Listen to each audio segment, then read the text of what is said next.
maging emosyonal kapag magbanggit ako ng pangalan ng nanay ko.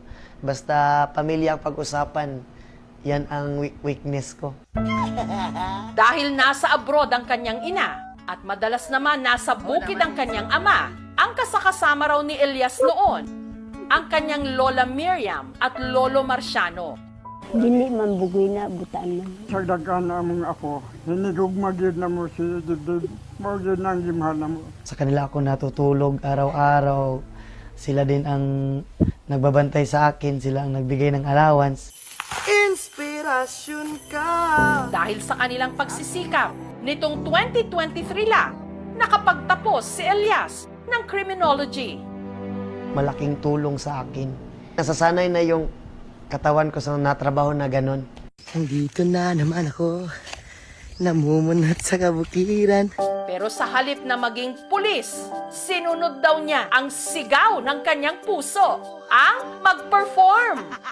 Inumpisahan niya sa pagva-vlog. Ipinakita ang kanyang buhay sa bukid. Dili po na mawala tong kagandahan diya. Ay!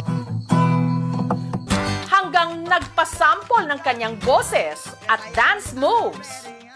And the rest is history, ika nga.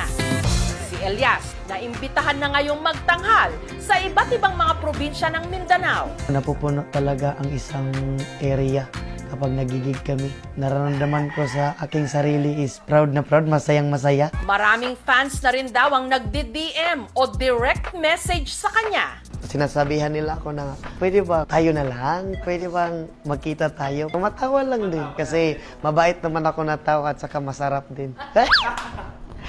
Sa mga humuhopya o umaasa kay Elias, awat na! Tapos na ang laban! Meron nang nanalo at nagpatibok ng kanyang puso. Si Abigail na aminadong selosa. May fans kasi dati, humalik talaga dito. Kasi very territorial ako eh. Yung akin. Tapos ngayon, na-realize ko na since nag-expand na yung circle niya, yung mga tao na nakakasalamuha niya, kailangan ko talagang mag-adjust. Maliban daw sa charm ni Elias, na-fall din daw si Abigail sa puso nito. Makita mo talaga na maganda yung kanyang heart. At meron na rin pala silang anghel, si Apollo. Si Elias talaga is super hands-on sa aming anak. Paano ngayon? Kasi malayo pa sa kanila. Ka syempre, nasanay ka nga perminti mo sabay. Hangtod niya naabot sa point aing ani, pero okay lang man kay makasabot man pod. Hindi biro yung napagdaanan namin. Ngayon, unti-unti na naming naaabot yung mga sinasabi lang namin dati na kay Injes ka, unta ka nang makatugtog ka sa kanang big stage. Pang, uli na. Mingaw na ako ni mo, Pang.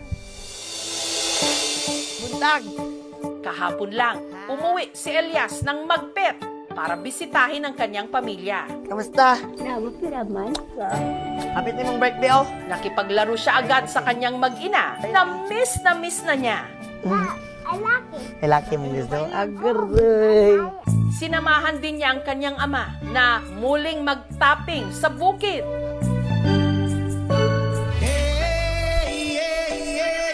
Na sinabayan pa niya ng pagsayaw.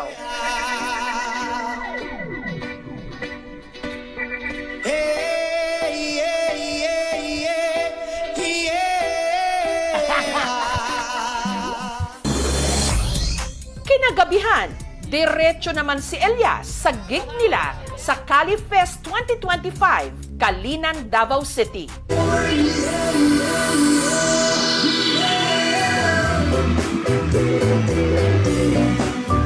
Ang hindi alam ni Elias, may sorpresa mula sa kanyang #1 fan, ang kanyang nanay Ninita, all the way from Bahrain. Stay always humble at laging pasalamat sa Panginoon sa lahat ng na-achieve mo at laging mag-iingat sa bawat event na pupuntahan mo. Tatandaan mo na narito lang kami ng pamilya mo at laging susuporta sa magandang hangarin mo sa buhay. I love you, anak!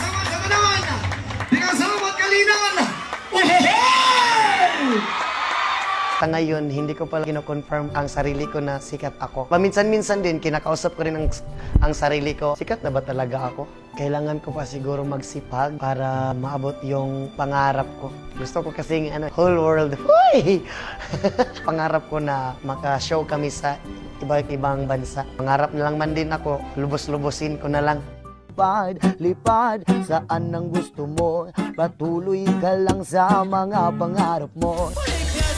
Tama yan, Elias. Pag nangarap ka, taasan mo na at ipakita sa buong mundo ang talento ng Tubong Mindanao. Aim high and huha high!